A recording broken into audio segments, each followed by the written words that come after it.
Samajwadi party ने अपने manifesto में शामिल करने का फैसला लिया है। मुझसे लगातार तमाम कर्मचारी और शिक्षक संगठन मिले और उन्होंने पूर्व की भांति पुरानी पेंशन योजना लागू करने की मांग करी। इन लोगों ने लगातार आंदोलन और धरना प्रदर्शन किया, लेकिन इस कर्मचारी विरोधी सरकार ने इनकी बात नहीं सुनी। कमेटी भी बनाई, आश्वासन भी दिया, लेकिन इनकी बात इस सरकार भारतीय जनता पार्टी ने नहीं सुनी। मैं आज ये घोषणा करता हूं कि मेरी सरकार समाजवादी सरकार बनते ही पुरानी पेंशन व्यवस्था बहाल कर दी जाएगी। इसमें जो भी धनराशि की आवश्यकता होगी उसकी व्यवस्था कर ली जाएगी। मैंने इस संबंध में कर्मचारी और वित्त विशेषज्ञों से वार्ता कर ली है। एक कॉर्पस बना करके इस धनराशि की व्यवस्था करने के लिए हम सक्षम हैं। संतुष्ट हैं आप लोग? तो आने वाले समय में ये सरकार शुरू नहीं कर पाई है। पुनः कर्मचारियों के लिए कैशलेस स्कीम जो समाजवादी सरकार में शुरू गई थी, पुनः शुरू होगी। वो तो कंप्लीट है, आपकी तरफ से कंप्लीट है। इस सरकार ने लागू नहीं होने दिया उसको, खाली उसका नाम ही पंडित दीनदयाल उपाध्याय रख दिया था और उसको भी नहीं होने दिया। हमारी सरकार ने कर्मचारियों के लिए कैशलेस इलाज के लिए व्यवस्था की थी, जिसे सरकार ने लागू नहीं किया। वित्त विहीन शिक्षकों को हम सम्मानजनक मानदेय की सहायता अतिरिक्त रूप से प्रदान करेंगे। समस्त तृतीय और चतुर्थ श्रेणी के कर्मचारियों को जहां तक संभव हो सकेगा गृह जनपद उसके निकट के जनपदों में तैनाती कराने का फैसला लिया जाएगा।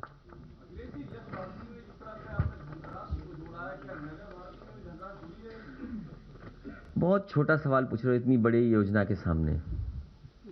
सबसे बड़ा फैसला समाजवादी पार्टी का जो घोषणा पत्र में शामिल होने जा रहा है, पुरानी पेंशन योजना को बहाल किया जाएगा। बहुत बड़ा फैसला है। 2005 से पूर्व कर्मचारियों को मिलने वाली पुरानी पेंशन व्यवस्था लागू की जाएगी। उसके लिए किस तरीके से लागू होगी, फाइनेंशियल एक्सपर्ट जो जानकार लोग हैं उनसे राय मशवरा किया गया है। किस तरीके से कॉर्पस फंड क्रिएट किया जाएगा उसका भी इंतजाम समाजवादी सरकार में होगा। फिलहाल इसी पे हमें काम करने दो। कर्मचारी भी होंगे और शिक्षक भी होंगे, अधिकारी भी होंगे। जिन्होंने हटाई वो भी शामिल होंगे।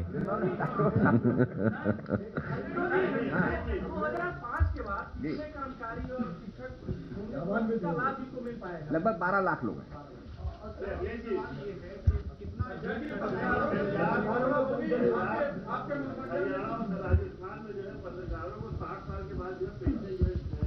ये सुझाव अच्छा है, लिख करके दो हमें।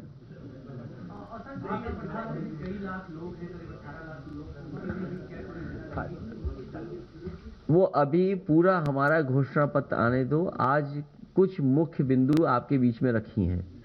इसके अलावा जो और महत्वपूर्ण चीजें आ रही हैं कर्मचारियों को लेकर के या अन्य विभागों को लेकर के, वो हमारे घोषणा पत्र में शामिल होगी। अभी पुरानी पेंशन व्यवस्था की बहाली हमारे लिए जरूरी है। सर, आपकी तरफ जो है सभी देश के और प्रदेश के सभी कर्मचारी आशा भरी निगाहों से देख रहे हैं। सर, क्या ऐसा होगा कि पहली कैबिनेट में आप द्वारा जो है पुरानी पेंशन बहाल कर दी जाए? समाजवादी पार्टी जो कहती है वो करके दिखाती है। करनी हमारे कहीं भेदभाव आपको नजर नहीं आएगा, कथनी और करनी में।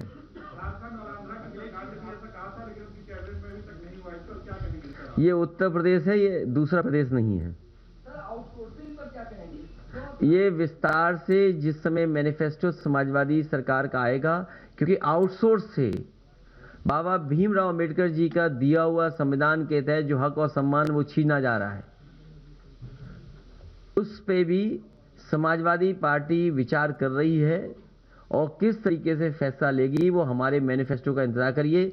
मैं ये चाहता हूं कि भारतीय जनता पार्टी अपना मैनिफेस्टो लाए।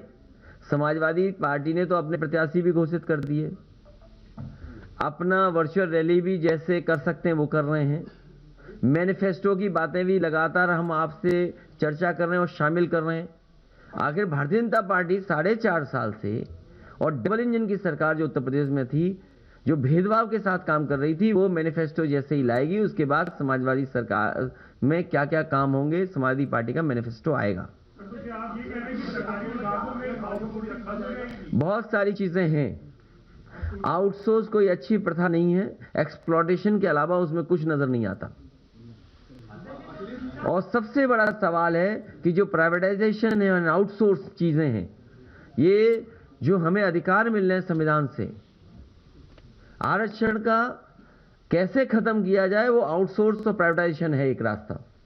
ये भारतीय जनता पार्टी और वो लोग जो संविधान और आरक्षण और हमारे गरीब को, वंचित लोगों को अधिकार नहीं देना चाहते हैं, वो व्यवस्था लागू कर रहे हैं।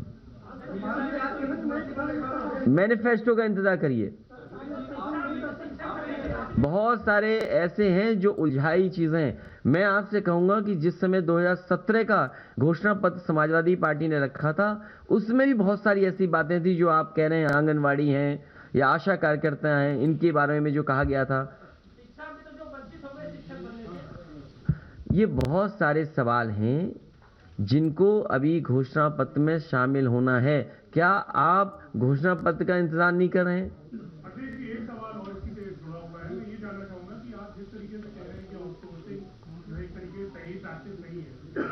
सरकारों का मानना है कि उससे अतिरिक्त भार पड़ता है सरकार की बजट के ऊपर भी, तो उसको आप कैसे टैकल करेंगे? आप कह रहे हैं, आपने कई इकोनॉमिक जो अर्थशास्त्री उनसे बात की है इसको लेकर। जैसे पड़ोसी देश है, दिवालिया हो गया, तो क्या वो आउटसोर्स पे चला जाएगा देश का? सरकार अगर दिवालिया हो रही है तो क्या आउटसोर्स पे कर दोगे? तभी मैंने आपसे कहा कई बार कि भारतीय जनता पार्टी अगर सरकार में रही, ये हर चीज बेच रही है और एक दिन हो सकता है सरकार को ही आउटसोर्स कर दें।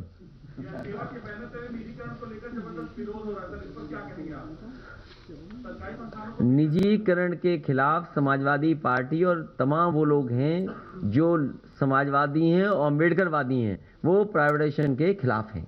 अखिलेश जी, एक पॉलिटिकल सवाल है कि आज फिर आपके परिवार से एक व्यक्ति को शामिल किया बीजेपी ने, प्रमोद गुप्ता जी, उन्होंने फिर आप पर वार किया है। ये सिलसिला चल रहा है, कोई परिवार शामिल होता है और आप पर वार करता है। मुझे तो ये बात समझ में नहीं आती है कि भारतीय जनता पार्टी को खुश होना चाहिए इस बात को लेकर के। भारतीय जनता पार्टी जो आरोप लगाती है परिवारवाद का, कम से कम हमारे परिवारवाद को तो खत्म कर रहे हैं वो लोग। इसके लिए उन्हें धन्यवाद देता हूं मैं। कल से हमें आरोप लगा रहे थे।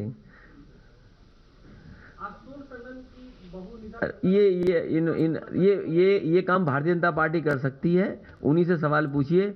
समाजवादी पार्टी किसी के घर में लड़ाई नहीं करा सकती। ये आप अपने मनगढ़ंत मत कहिए कि हो सकता तुम ही भारतीय जनता पार्टी के हो। पता करके बताओ, ये भारतीय जनता पार्टी के तो नहीं है। हमें इनका मोहल्ले का पूरा एड्रेस देना, हम पता करेंगे वोट हमें कितने मिले वहां। नहीं, हम ये नहीं करेंगे। ये परिवार में झगड़ा नहीं कराएंगे हम किसी के। ये कानूनी है, वो अपने कानूनी उसमें करें। समाजवादी पार्टी किसी घर में लड़ाई नहीं करवाती है, तो क्या आपको लगता है कि घर में आपके जो हो रहा है, बीजेपी इसके पीछे जानबूझ के ऐसा कर रही है, लड़ाई करवा रही है आपके घर में? अभी तक आपकी आंख नहीं खुली? कैसे पत्रकार हो आप?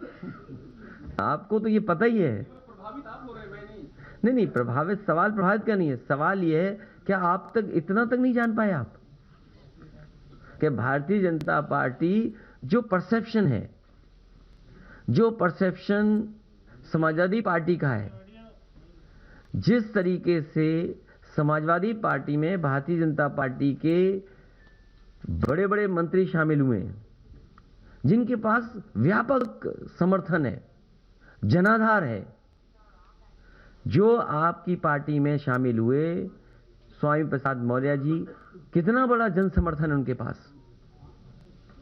उनके पास जन समर्थन है, उनके साथ लोग हैं। या मंत्री दारा सिंह चौहान शामिल हुए हैं, उनके पास भी समर्थन है। जिस तरीके से समाजवादी पार्टी ने दलों को जोड़ा है, तो जो परसेप्शन है, उस परसेप्शन की लड़ाई में भारतीय जनता पार्टी हार गई। हम लोग आगे हैं, हम अपना मैनिफेस्टो रिलीज कर रहे हैं कि आखिरकार जनता के बीच में जब हम जा रहे हैं तो जनता से हम क्या कहें। आपके ही सामने न जाने कितने बिंदु हम उठा चुके हैं। 300 यूनिट बिजली घरेलू माफ होगी, इसका जवाब भारतीय जनता पार्टी के पास क्या है? भारतीय जनता पार्टी कहने लगी हम बिजली आधा कर देंगे, तो इसका मतलब 4.5 साल तक तुम बिल ज्यादा लेते रहे। 4.5 साल का पैसा वापस करोगे क्या? लैपटॉप डिस्ट्रीब्यूशन होगा, इन्होंने जो टैबलेट दिए हैं उस पर उंगली उठ रही है, प्रश्न लग रहे हैं। समाजवादी सरकार के दिए हुए लैपटॉप आज भी चल रहे हैं। किस स्पेसिफिकेशन के खरीदे गए थे और किस स्पेसिफिकेशन के बांट दिए गए? समाजवादी पेंशन एक ऐतिहासिक फैसला था और डायरेक्ट बैंक के अकाउंट में जाता था। यह व्यवस्था समाजवादियों ने उत्तर प्रदेश में न जाने कब लागू कर दी थी और अब बढ़ा करके उसको 18,000 रुपए किया है। ये कोई छोटा फैसला नहीं है, ये बड़ा फैसला है। गरीब माता बहनों की मदद के लिए, उनके सम्मान के लिए समाजवादी पेंशन पुनः शुरू होगी और ये जो पुरानी पेंशन व्यवस्था की बहाली